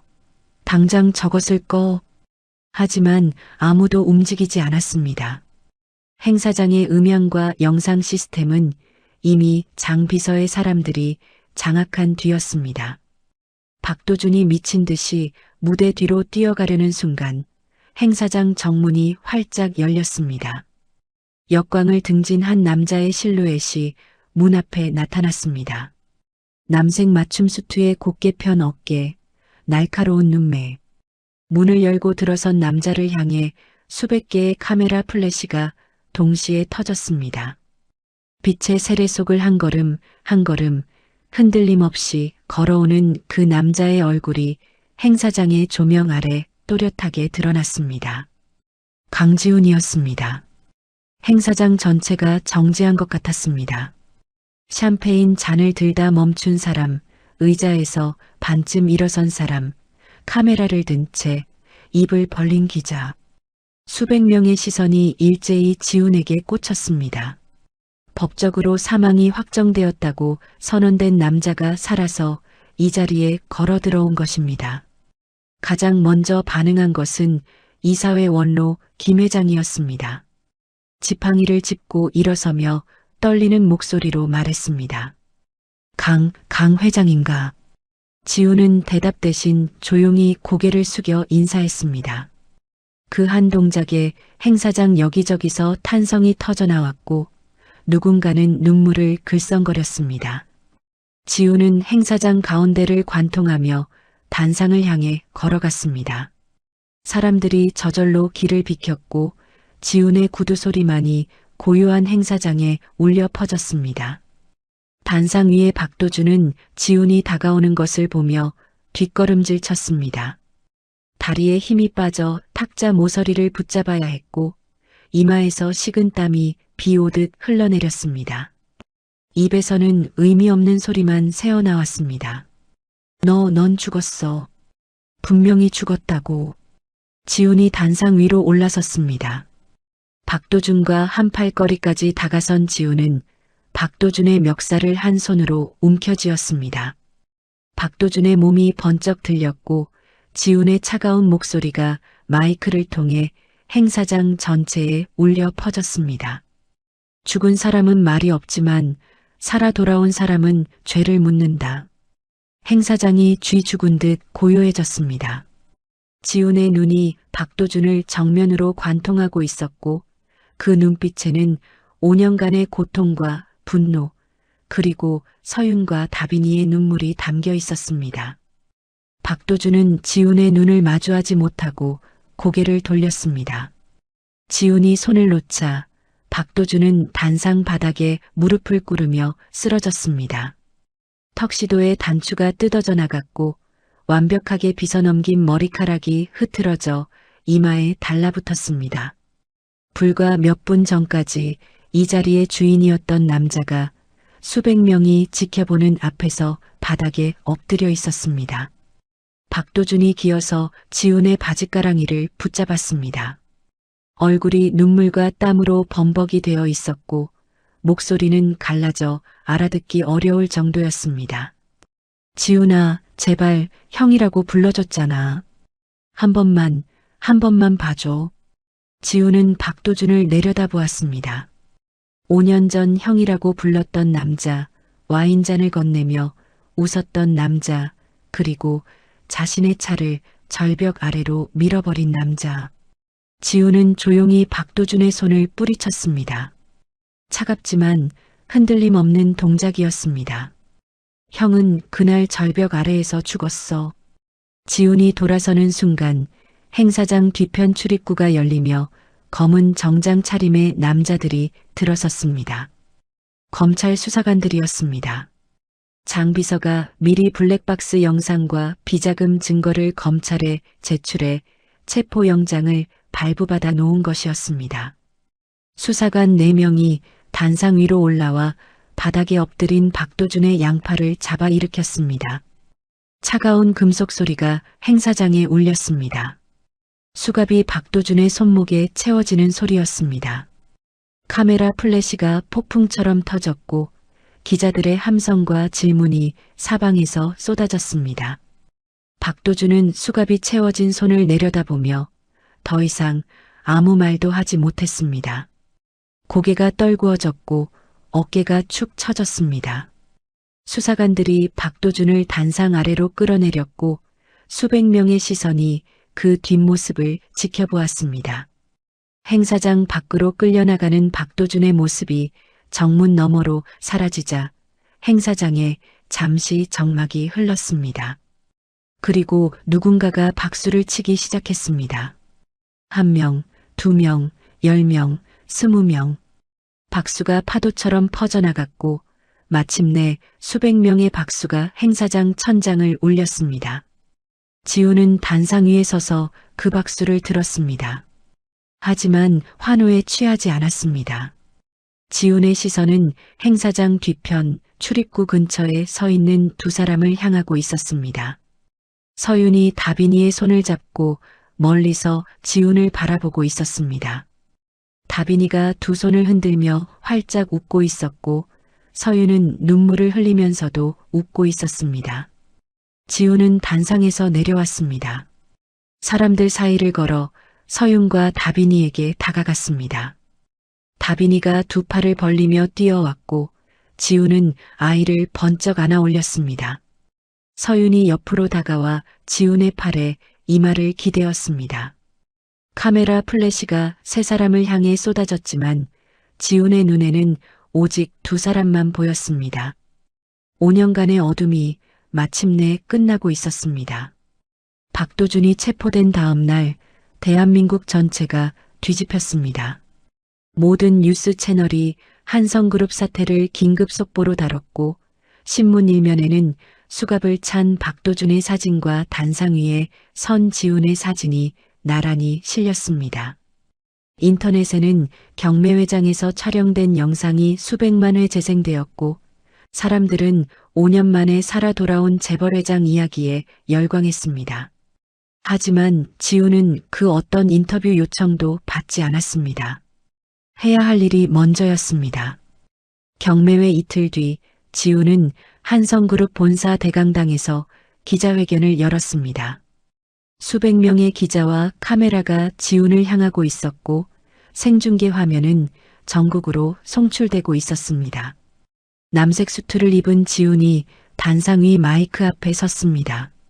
지훈은 짧게 숨을 고른 뒤 준비된 원고가 아닌 자신의 말로 이야기를 시작했습니다. 5년 전 저는 모든 것을 잃었습니다. 기억도, 이름도, 제가 사랑하는 사람들의 얼굴도요. 기자들의 카메라 셔터 소리가 잠시 멈췄습니다. 지훈의 목소리는 낮고 차분했지만 한 글자 한 글자에 무게가 실려 있었습니다. 하지만 제가 모든 것을 잃었을 때 아무것도 가진 것 없이 저를 걷어준 사람이 있었습니다. 지훈이 고개를 돌려 무대 옆을 바라보았습니다. 거기에 서윤이 서 있었습니다. 다빈이의 손을 잡고 긴장한 얼굴로 지훈을 올려다보고 있었습니다. 서윤은 여전히 재래시장 꽃집 주인의 수수한 차림이었고 화려한 조명 아래에서 어색해하며 고개를 숙이려 했습니다. 하지만 지훈이 손을 내밀었고 서윤은 떨리는 손으로 그 손을 잡았습니다. 지훈이 서윤과 다빈이를 단상 위로 이끌었습니다. 수백 개의 카메라가 세 사람을 향해 일제히 플래시를 터뜨렸고 기자들 사이에서 탄성이 흘러나왔습니다. 지훈은 서윤의 손을 잡은 채 마이크를 향해 말했습니다. 이 사람은 한서윤입니다. 저의 아내이자 제 딸 다빈이의 엄마입니다. 제가 거리에서 쓰러져 있을 때 이름도 얼굴도 모르는 저를 자기 가게로 데려와 따뜻한 밥을 먹이고 잠자리를 내어준 사람입니다. 기자석 여기저기서 훌쩍이는 소리가 들려왔습니다. 지훈은 다빈이를 안아 올렸고 아이는 아빠의 목을 끌어안으며 카메라를 향해 수줍게 웃었습니다. 그리고 이 아이가 저를 살렸습니다. 5살 다빈이가 자기 담요를 제게 덮어준 그 밤이 없었다면 저는 지금 이 자리에 서 있지 못했을 겁니다. 지훈은 잠시 말을 멈추고 서윤을 바라보았습니다. 서윤의 눈에서 눈물이 흘러내리고 있었지만 입가에는 미소가 번지고 있었습니다. 지훈이 다시 입을 열었습니다. 5년이라는 시간 동안 서윤 씨는 혼자서 아이를 키우며 재래시장 구석에서 꽃집을 지켜왔습니다. 제가 없는 동안 우리 가정을 지켜준 이 사람에게 이 자리를 빌려 감사를 전합니다. 기자회견장에 박수가 터져 나왔습니다. 지훈은 서윤의 이마에 조심스럽게 입술을 대었고 서윤은 눈물을 닦으며 웃었습니다. 다빈이가 두 사람 사이에서 까르르 웃음을 터뜨렸고 그 웃음소리가 마이크를 타고 기자회견장 전체에 울려 퍼졌습니다. 기자회견 영상은 그날 저녁 뉴스의 마지막을 장식했고 전국의 시청자들이 세 사람의 이야기에 눈물을 쏟았습니다. 하지만 가장 크게 환호한 사람들은 따로 있었습니다. 재래시장 한복판, 떡집 할머니네 가게에 놓인 낡은 TV 앞에 상인들이 옹기종기 모여 앉아 생중계를 지켜보고 있었습니다. 화면 속 서윤의 얼굴이 비치자 생선 가게 박 사장이 벌떡 일어나며 소리쳤습니다. 아니, 우리 꽃집 새댁이 회장님 사모님이었다고? 채소가게 김아주머니가 앞치마로 눈물을 닦으며 맞장구 쳤습니다. 내가 그럴 줄 알았어. 그 양반 눈빛이 보통 사람이 아니었다니까. 떡집 할머니는 아무 말 없이 TV 속 서윤을 바라보다가 주름진 손으로 눈시울을 훔쳤습니다. 시장 골목에서 다빈이의 손을 잡고 걸어다니던 그 수수한 새댁이 대기업 총수의 아내였다는 사실이 상인들에게는 믿기 어려운 반전이었습니다. 하지만 그보다 더 기뻤던 것은 그 착한 새댁이 마침내 행복을 되찾았다는 사실이었습니다. 시장 상인들은 저마다 가게에서 음식을 가져와 골목 한가운데서 자축잔치를 벌였습니다. 박 사장의 고등어구이, 김아주머니의 잡채, 할머니의 인절미가 좌판 위에 올라왔고 누군가는 막걸리까지 가져왔습니다. 사람들은 웃고 울고 건배하며 그 밤을 보냈습니다. 시장에 다시 활기가 돌아온 것은 그날 밤이 처음이었습니다. 한 달 뒤 지훈은 한성그룹 회장직에 공식 복귀했습니다. 가장 먼저 한 일은 재래시장 재개발 계획을 전면 백지화하는 것이었습니다. 그리고 그 다음으로 한 일은 서윤의 무너진 꽃집이 있던 자리에 직접 찾아가는 것이었습니다. 잿더미만 남은 그 자리에 지훈은 새 건물을 세우도록 지시했고 공사가 끝난 뒤 간판을 직접 걸었습니다. 서윤 플라워 가든. 서윤이 새 간판을 올려다보며 입술을 깨물었습니다. 화재로 두 동강 났던 다빈 꽃집 간판의 기억이 떠올랐고 그 위에 새롭게 걸린 자신의 이름이 눈물 너머로 일렁거렸습니다. 지훈이 서윤의 어깨를 감싸며 말했습니다. 이제는 내가 지켜줄게요. 이 가게도, 이 시장도, 당신도.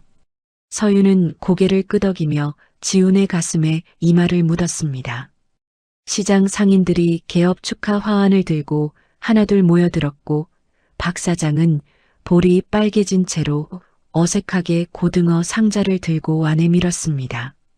시장 골목이 꽃향기와 웃음소리로 가득 찼습니다. 어느 맑은 오후였습니다. 지훈이 다빈이를 어깨 위에 올려 태우고 시장 골목을 걸었습니다. 다빈이는 아빠의 머리카락을 잡고 까르르 웃었고 상인들이 손을 흔들며 인사했습니다. 꽃집 앞에 도착하자 다빈이가 지훈의 어깨 위에서 물었습니다. 아빠, 이제 다시는 거지 아저씨 안 돼? 지훈이 다빈이를 내려놓고 아이의 눈높이에 맞춰 무릎을 꿇었습니다. 아이의 볼을 두 손으로 감싸며 웃었습니다. 평생 다빈이의 슈퍼맨으로만 살게. 다빈이가 환하게 웃으며 아빠의 목을 끌어안았습니다. 서윤이 가게 앞에서 그 모습을 지켜보며 눈물을 글썽였지만 이번에는 슬픈 눈물이 아니었습니다. 해가 서쪽으로 기울던 저녁 무렵 세 사람은 시장 골목을 나란히 걸었습니다. 지훈과 서윤이 처음 만났던 바로 그 골목, 폭우 속 쓰레기 더미 옆에서 서윤이 지훈을 발견했던 바로 그 자리였습니다. 하지만 그날과는 모든 것이 달랐습니다. 비 대신 노을빛이 골목을 물들이고 있었고 하늘 한쪽에는 비가 그친 뒤에나 볼 수 있는 선명한 무지개가 걸려 있었습니다. 다빈이가 무지개를 가리키며 환호했고 지훈과 서윤은 아이의 양손을 하나씩 잡고 천천히 골목을 걸었습니다. 서윤이 지훈의 어깨에 머리를 기대며 조용히 말했습니다. 긴 꿈을 꾼 것 같아요. 너무 무섭고 너무 아프고 끝이 없을 것 같은 꿈이었는데 이렇게 깨어보니 당신이 옆에 있네요. 지훈은 걸음을 멈추고 서윤의 이마에 입술을 대었습니다. 노을빛이 두 사람의 얼굴 위로 따뜻하게 내려앉았고 다빈이가 두 사람의 다리 사이에서 까르르 웃었습니다. 지훈이 서윤의 귀에 대고 나직이 속삭였습니다. 이제부터가 진짜 우리 이야기야. 세 사람의 그림자가 노을빛 골목 위로 길게 늘어졌습니다. 아빠와 엄마 그리고 그 사이에서 두 손을 꼭 잡은 작은 아이의 그림자가 하나로 이어져 있었습니다. 5년이라는 긴 어둠을 지나 세 사람에게 마침내 새로운 아침이 밝아오고 있었습니다. 조선 중기의 학자 왕양명은 귀양살이와 암살 위협 속에서도 끝내 자신의 뜻을 꺾지 않았던 인물입니다. 그가 가장 어둡고 힘든 시절에 남긴 말이 있습니다. 파산중석 불전기백, 천마만격 환경강, 산속 바위 틈에서 자라는 대나무는 온갖 시련을 겪어도 부러지지 않는데 그것은 뿌리가 깊기 때문이라는 뜻입니다. 오늘 사연 속 서윤도 마찬가지였습니다.